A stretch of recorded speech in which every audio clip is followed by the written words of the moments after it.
चमार उसकी डोर पर, उसके समाधि पर, उसकी ट्वेल पर कोई दिख गया 5,000 रुपए जुर्माने के होंगे और भाई 5 जूते होंगे।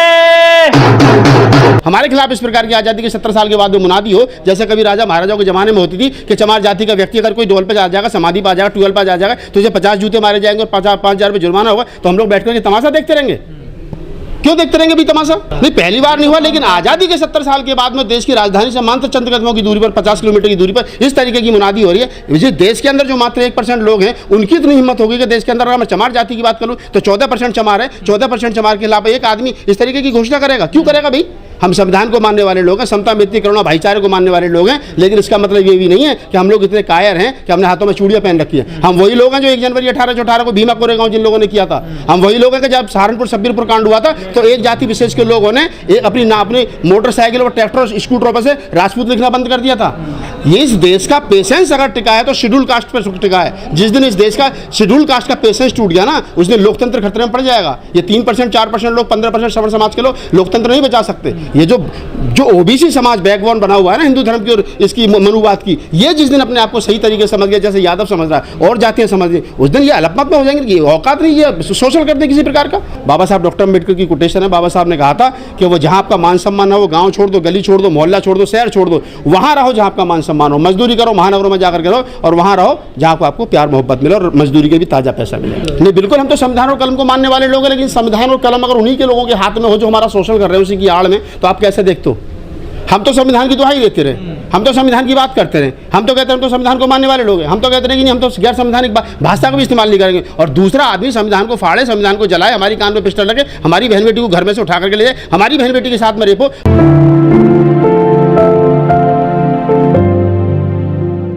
जितनी ये घटना मेरी समझ में आई और जो मैंने पढ़ी और वहाँ मुजफ्फरनगर में जो तमाम साथी थे उनसे जो बातचीत हुई है, उसमें मालूम चला है कि जो वहाँ जाटव समाज के लोग थे, चमार कम्युनिटी के लोग थे, ये जो जिसका नाम आप बता रहे हैं जो पूर्व प्रधान है राजवीर त्यागी, और इसका जो बेटा है ये इसका बेटा बिट्टू त्यागी जो था, जो गैंगस्टर था, जो 2016-15 में जिसकी हत्या हो गई थी, जिसकी डेथ हो गई थी।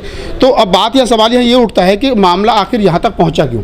मामला यहाँ तक इसलिए पहुँचा कि राजवीर त्यागी ने ये कहा कि मेरे खेत के में फसल में कुछ काम होना है, लेकिन उन लोगों ने मना कर दिया कि हम नहीं करेंगे।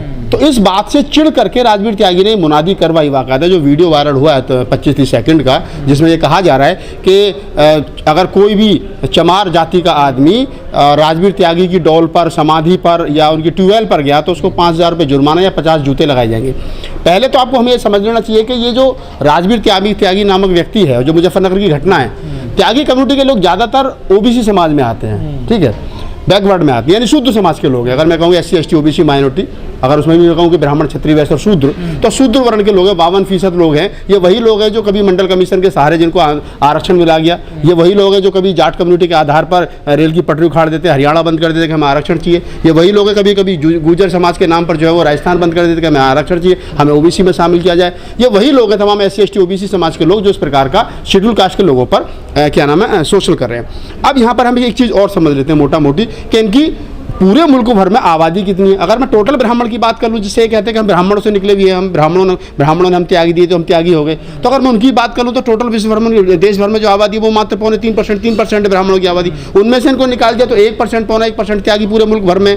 1% आदमी, 1.5% जो त्यागी कम्युनिटी का आदमी है, वो उस समाज का शोषण कर रहा है जो समाज जो है टोटल जनसंख्या अगर बात करूँ, अगर चमार जाटव की बात करूँ देश भर में जो लगभग 13-14% है। तो अब जाटव चमार समाज के लोगों को सोचना पड़ेगा कि तुम अब इतने कमजोर हो गए हो कि तुम्हारे लिए मुनादी की जाती है आज़ादी के 70 साल के बाद में देश की राजधानी से 20-30-50 किलोमीटर की दूरी पर कि चमार जाति का आदमी, कोई भी व्यक्ति अगर आपकी डोल पर, उसके ट्यूबवेल पर, उसकी समाधि पर जाएगा तो उसको 50 जूते मारे जाएंगे। समाज को इससे ज़्यादा शर्म की बात नहीं हो सकती, लानत की बात नहीं हो सकती। मैं किसी को भड़काने की बात नहीं कर रहा, लेकिन मैं ये कह रहा हूँ कि बाबा साहब डॉक्टर अम्बेडकर ने आपको संवैधानिक अधिकार दिए, लेकिन मान्यवर साहब कांसीराम ये भी कहते थे जब राजनीति की बात करते थे कि हमको तैयारी तो बैलेट की करनी है, हमको तैयारी तो बैलेट की करनी है, हमको काम तो बैलेट पर करना है, लेकिन तैयारी बुलेट की भी रखनी है। अब वर्तमान परिवेश में हम यहाँ जहाँ जी रहे हैं, जहाँ बीजेपी की सरकार है, जिन जिन राज्यों में बीजेपी की सरकार है, वहाँ दलित समाज का शोषण ज़्यादा हो रहा है। क्यों हो रहा है? आप उत्तर प्रदेश का मामला हम बात कर रहे हैं, 2 महीने पहले आप देखिए कि बुलंदशहर के एक गांव में जो है वो एक सीआरपीएफ को गड़ाना गांव में जवान को जो है घोड़ी पर नहीं चढ़ने दिया गया, पुलिस फोर्स लगानी पड़ी वहाँ पे। क्यों लगानी पड़ी? क्योंकि जाति का राज है। ठाकुर मुख्यमंत्री है, ठाकुर क्या नाम है डीएम है, ठाकुर एसपी है, ठाकुर जो उत्तर प्रदेश के अंदर मात्र 4 या 5% ठाकुर है, आज वो पूरा ठाकुर अपने आप को मुख्यमंत्री समझ रहा है। जो पिछले 25-30 साल से आप देखेंगे और उदाहरण के तौर पर देखेंगे कि उत्तर प्रदेश जैसे राज्य में जहाँ बसपा की 4-4 बार सरकारें रही हैं, वहाँ पर कभी किसी ठाकुर समाज के आदमी की हिम्मत नहीं हुई कि वो SC ST OBC माइनॉरिटी का शोषण कर दे। लेकिन आज वो इसलिए शोषण कर रहा है क्योंकि सरकार में है, ताकत में है, तो इसलिए वो किसी को नहीं मतलब गठान रहा है। तो ये सबसे बड़ी चीज़ है कि ये शेड्यूल कास्ट के लोगों को समझना पड़ेगा कि आप लोगों को, मैं पहले भी आपके चैनल पर कह चुका हूँ और आज फिर कह रहा हूँ कि जिन गाँव में आपके पास ज़मीन नहीं है, जिन गांव में आपके पास रोजगार नहीं, वो गांव छोड़ दो। कहाँ हो रही है जाति खत्म? बताओ ना मुझे। जाति इस देश का सच है, उसको स्वीकार करिए ना। मैं तो कभी नहीं कहता जाति खत्म हो जाएगी। लोग कहते हैं आप लोग, मैं तो उस दिन टिकट साहब से सवाल किया, राकेश टिकट से गाजियाबाद से,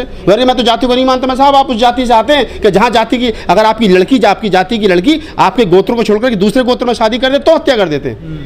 जाति इस देश का सच है भाई, कौन नकार देगा उसको? प्रधानमंत्री जी ने कहा जी मैं तो पिछड़े समाज से आता हूँ, तो जाति है ना, तभी तो कहा ना उन्होंने, कहा ना। राजनाथ सिंह को सबको पता ठाकुर समाज से आते, सवर्ण समाज से आते हैं। बताओ ना मुझे कहाँ है जाति है? मोदी जी, योगी जी उत्तर प्रदेश के मुख्यमंत्री ठाकुर हैं, तमाम लोग जानते हैं। विश्व के देश के सबसे बड़े सूबे की 4-4 बार मुख्यमंत्री मायावती रही, लेकिन अखबार यही लिखता था कि दलित की बेटी मुख्यमंत्री बनी। तो जाति सच है, इसको आप नहीं नकार सकते। बाबा साहब डॉक्टर अम्बेडकर विश्व रत्न हैं, देश का संविधान लिखा, आज़ाद भारत के सबसे ज़्यादा पढ़े लिखे व्यक्ति हैं। आज भी उनकी किताबों पर PhD होती है। आज भी क्या नाम है, जो उनके पुतला जलाने वाले लोग बाबा साहब डॉक्टर अम्बेडकर का मजबूरी में जन्मदिन मना रहे हैं, लेकिन फिर भी यही कहा जाता है कि दलित नेता डॉक्टर अम्बेडकर के जन्मदिन की शुभकामनाएं। तो कहाँ जाति? कौन कहता जाति है तो फिर अत्याचार तो हो गए ना? तो बिल्कुल होगा। तो हम तो कह रहे जाति को ताकत, जाति को जमात बनाओ ना। मानवर साहब काशीराम कहते थे जाति को जमात बनाओ। जिस दिन आप चमार भंगी को भंगी, खटीक को खटीक, पासी को पासी, धानक को, OBC की जातियों में हमारी बहन बेटियां जाने और आने लगेंगी, जिस दिन ये जाति जमात बन जाएगी, जब जातियों को तोड़ करके अपने SC ST OBC माइनॉरिटी का एक कुनबा बन जाएगा 85% बहुजन समाज के, तो 15% के जो समाज है, जिसको हम दबम कह रहे हैं, जिसको हम सवर्ण कह रहे हैं, उसकी हिम्मत नहीं जो तुम्हारी तरफ आंख उठा करके देख ले। अगर वो देख रहा है तो सिर्फ इसलिए देख रहा है क्योंकि आप बिखरे हुए हो, आपका शोषण इसलिए हो रहा है क्योंकि आप बिखरे हुए हो। लेकिन जाति तो मरने के बाद भी खत्म नहीं होती। बिल्कुल नहीं होती।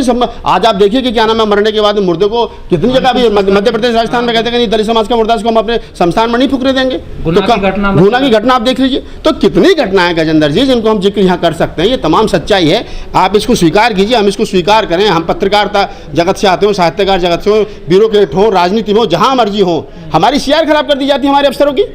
दलित समाज का शेड्यूल कास्ट का कोई अफसर आ जाए, उसकी साले को रिटायरमेंट होने से उधर उसकी पार्टी हो रही है, तो उधर उसको न्यूमत हम आए थे गले पकड़ दे जवाब इसका। तो कहाँ नहीं हो रहा शोषण? बताइए मेरे। अगर जहाँ जहाँ हमारा रिप्रेजेंटेशन, अब मैं सर राजनीति हम कर रहे हैं, राजनीतिक चर्चा में हम आरक्षण की बात कर रहे हैं। बताओ अगर उसमें लोकसभा में आरक्षण है तो 131 सांसद चुन करके जाते हैं। लोकसभा में, राज्यसभा में हमारा आरक्षण नहीं तो हम कितने सांसद दलित समाज के? नहीं है ना।